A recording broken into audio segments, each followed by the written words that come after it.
Sebelumnya, Assalamualaikum warahmatullahi wabarakatuh. Kami dari kelompok 2 ingin mempresentasikan penyaluran dana koperasi syariah. Saya, Putri Dewi Yuliana, akan menjelaskan tentang akad mudharabah, yaitu kerjasama antara dua pihak, di mana pihak pertama sebagai pemilik dana atau sahibul mal, yaitu sebagai penyedia semua dana. Nah, sedangkan pihak yang kedua yaitu pengelola dana atau mudharib, yaitu sebagai pengelola dana. Nah, bagaimana keuntungannya? Keuntungannya berdasarkan nisbah atau bagi hasil sesuai dengan kesepakatan yang telah ditentukan di awal kontrak. Nah, apabila terjadi kerugian, maka kerugian yang terjadi hanya ditanggung oleh pemilik dana. Yang selanjutnya yaitu jenis-jenis akad mudharabah.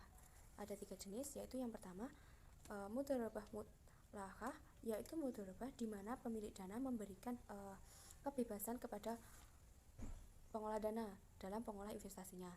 Nah, mudharabah ini disebut juga dengan investasi tidak terikat. Nah, yang kedua yaitu mudharabah muqayyadah, yaitu mudharabah di mana pemilik dana memberikan batas kepada pengelola antara lain mengenai dana, lokasi, cara dan atau objek investasi atau sektor usaha. Nah, yang terakhir yaitu mudharabah musytarakah, adalah mudharabah di mana pengelola dana menyertakan modal atau dananya dalam kerjasama investasi. Selanjutnya, saya Rafina Putri Agustin akan menjelaskan tentang akad musyarakah dan akad murabahah. Yang pertama adalah akad musyarakah. Akad musyarakah itu adalah akad kerjasama antara dua pihak atau lebih untuk suatu usaha tertentu, di mana masing-masing pihak itu memberikan kontribusi dana dengan ketentuan bahwa jika mengalami keuntungan, maka akan dibagi berdasarkan kesepakatan atau nisbah. Sedangkan jika mengalami kerugian, maka akan dibagi berdasarkan porsi kontribusi dana dari masing-masing pihak.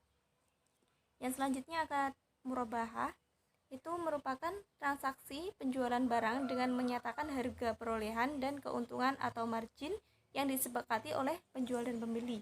Di sini antara penjual dan pembeli boleh melakukan tawar-menawar. Nah, akad murabahah itu dibagi menjadi 2, yaitu murabahah dengan pesanan dan murabahah tanpa pesanan. Yang pertama adalah murabahah dengan pesanan. Itu terdapat 3 pihak, yaitu penjual, pembeli, dan produsen. Di sini penjual dan pembeli melakukan akad murabahah. Kemudian penjual melakukan pemesanan terhadap produsen, produsen menyerahkan barang kepada penjual. Di sini penjual juga menyerahkan barang kepada pembeli, lalu pembeli melakukan pelunasan kepada penjual.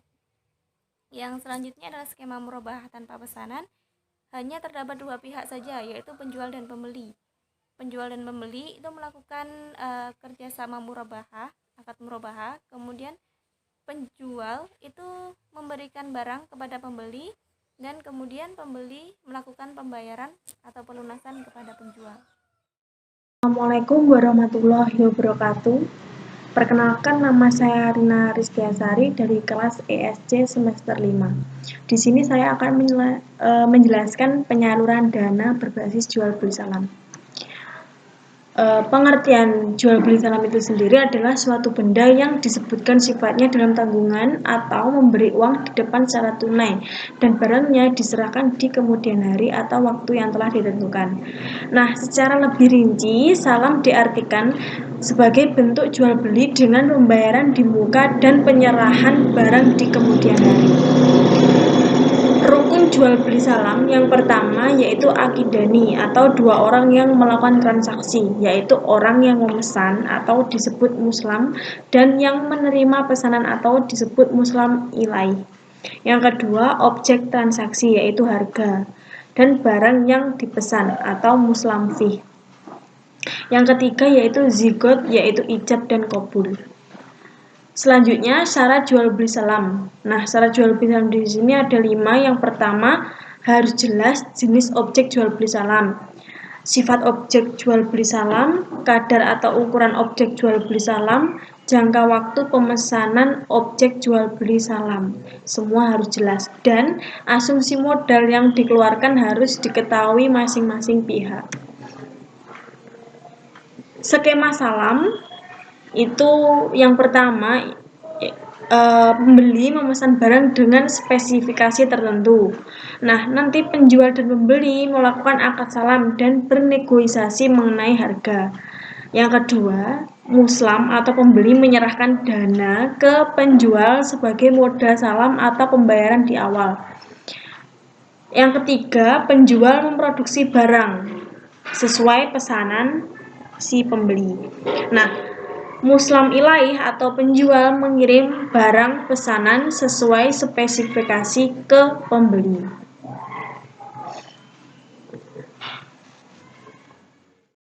Assalamualaikum warahmatullahi wabarakatuh. Perkenalkan, nama saya Silviana Dewintasari dari kelas Ekonomi Syariah C semester 5. Di sini saya mendapat tugas untuk menjelaskan tentang akad istisna dan akad rohan. Nah, langsung saja. Yang pertama yaitu akad istisna. Apa sih yang dimaksud dengan akad istisna? Nah, akad istisna merupakan akad kontrak jual beli barang antara kedua belah pihak berdasarkan pesanan dari pihak lain, dan barang tersebut akan sesuai dengan spesifikasi yang telah disepakati dan menjualnya dengan harga dan cara pembayarannya yang telah disepakati terlebih dahulu. Nah, dari akad istisna tersebut ada mekanisme pembayaran istisna, ada 3 cara. Yang pertama yaitu pembayaran di muka. Apa sih yang dimaksud dengan pembayaran di muka? Pembayaran dilakukan secara keseluruhan pada saat akad sebelum aset istisna diserahkan oleh bank kepada pembeli akhir atau nasabah. Nah, yang kedua, pembayaran dilakukan pada saat penyerahan barang. Yang ketiga, pembayaran ditangguhkan, yaitu pembayaran dilakukan setelah aset istisna diserahkan oleh bank kepada pembeli akhir. Nah, dari akad istisna tersebut ada skema akad istisna. Nah, di sini saya akan menjelaskan tentang keterangannya saja. Yang pertama yaitu akad nasabah membeli barang kepada bank selaku penjual, dan pemesanan barang telah dijelaskan spesifikasinya, sehingga bank akan menyediakan barang sesuai dengan pesanan nasabah. Nah, yang kedua, setelah menerima pesanan nasabah, maka pihak bank akan segera memesan barang kepada pembuat atau pemesan. Produsen akan membuat barang sesuai pesanan bank. Nah, yang ketiga, bank menjual barang kepada pembeli atau pemesan dengan harga sesuai dengan kesepakatan. Yang keempat, setelah barang selesai dibuat, maka akan diserahkan oleh produsen kepada nasabah atas perintah pihak bank. Nah, dari skema akad istisna ada pun juga skema istisna bila produsen dipilih sebagai nasabah. Nah, di sini saya juga akan menjelaskan tentang keterangannya saja. Yang pertama, nasabah memesan barang kepada bank selaku penjual atau bank mewakilkan nasabah untuk memesan kepada produsen. Yang kedua, bank menjual kepada pembeli atau nasabah. Yang ketiga, bank syariah membeli dan memesan barang sesuai dengan pesanan yang telah diperjanjikan antara pihak bank dan pembeli atau nasabah. Nah, langsung saja. Untuk yang kedua, saya akan menjelaskan tentang akad rohan. Apa sih yang disebut dengan akad rohan itu? Akad rohan berarti menjadikan sebuah barang sebagai jaminan utang yang dapat dijadikan sebagai pembayaran apabila tidak bisa membayar utang. Nah, dari akad rohan tersebut saya akan menjelaskan satu contoh. Sylvia menggadaikan emasnya di bank syariah sebesar 10 juta. Nah, Sylvia akan melunasi uangnya tersebut dengan jangka waktu yang telah ditentukan dari bank syariah tersebut.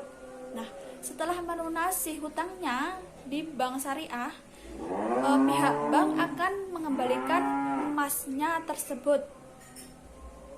Nah, gitu saja. Sekian. Assalamualaikum warahmatullahi wabarakatuh. Saya Siska Nur Fitrianti. Di sini saya akan melanjutkan penjelasan mengenai kegiatan penyaluran dana akad berbasis jasa. Yang pertama yaitu akad wakalah.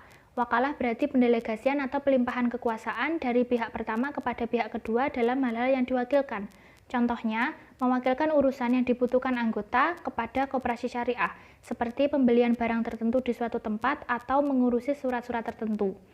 Yang kedua yaitu akad kafalah.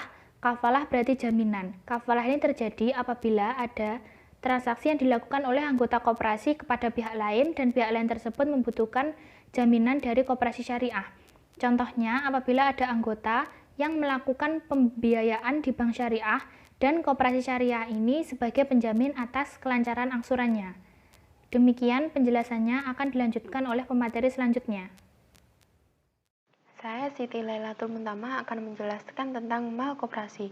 Harta adalah aktiva ekonomi yang masuk dalam kategori ibadah muamalah, yaitu mengatur hubungan manusia dengan manusia. Harta dikatakan halal dan baik jika dilakukan dengan benar serta ditetapkan dalam Al-Quran dan As-Sunnah. Penggunaan harta itu tidak boros dan tidak kikir, memberi infak dan sedekah, membayar zakat sesuai ketentuan, memberi pinjaman tanpa bunga, serta meringankan kesulitan orang yang berhutang. Peraturan Menteri Nomor 16 yang terdiri dari 12 bab atau 37 pasal yang meliputi modal sendiri KSPPS itu jumlah simpanan pokok, simpanan wajib, cadangan yang disisihkan dari sisa hasil usaha, hibah, dan simpanan lain yang memiliki karakter sama dengan simpanan wajib. Yang selanjutnya modal USPPS, yaitu modal tetap koperasi yang ditempatkan oleh koperasinya pada awal pendirian, modal tidak tetap tambahan dari koperasi yang bersangkutan, dan cadangan yang disisihkan dari hasil usaha USPPS. Selanjutnya modal kerja, itu dana yang tersedia untuk kelancaran usaha, dana yang ditanamkan dalam aktiva lancar. Selanjutnya modal usaha, dana yang harus tersedia untuk usaha dan merupakan dana yang tertanam dalam bentuk aktiva lancar maupun tidak. Selanjutnya pencatatan akuntansi koperasi meliputi laporan keuangan, neraca, laporan laba rugi. Yang terakhir neraca, komponennya yaitu harta aktiva, yaitu harta aktiva lancar, harta aktiva tetap, serta harta aktiva lainnya. Yang kedua kewajiban hutang dan kewajiban jangka panjang. Yang ketiga modal, yaitu modal dari anggota dan SHU yang tidak dibagi.